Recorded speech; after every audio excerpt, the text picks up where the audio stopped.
Kahit hindi tayo hanggang dulo, salamat pa rin sa'yo. Nakakatawang isipin na ilang taon ang nakakaraan ang sabi ko na kung mawawala ka ay hindi ko kakayanin. Siguro nabulag nga ako sa pagmamahal sa'yo.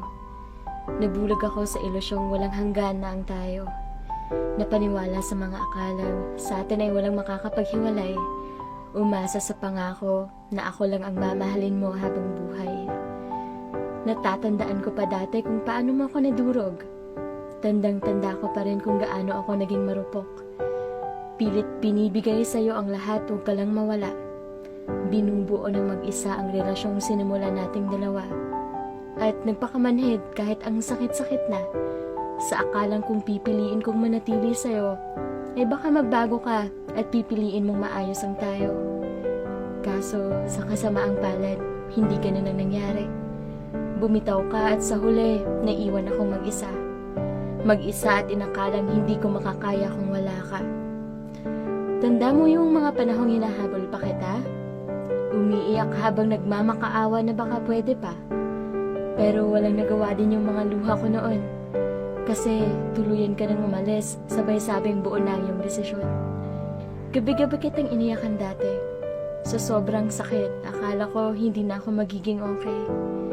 Dumating pa sa puntong inakala kong ako yung may pagkukulang. Inakala kong ako lang yung may mali at may kasalanan. Inakala kong hindi ako karapat-dapat mahalin.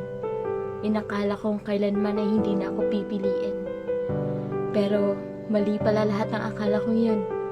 Dahil naiintindihan ko na ang lahat ngayon. Kailangan ko nga palang magpasalamat sa'yo.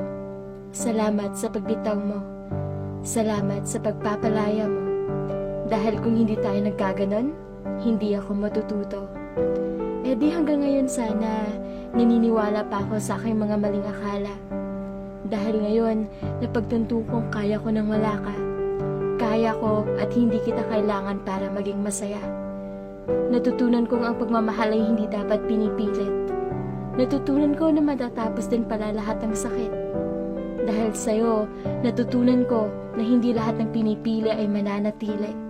At hindi dahil magkasama kayo sa simula, magkasama pa rin kayo sa huli. At dahil sa'yo, napagtanto kong kahit hindi man ako perpekto, karapat-dapat pa rin akong mahalin ng tapat at totoo. Salamat ulit sa'yo. Natutunan kong mahalin muna ang sarili ko.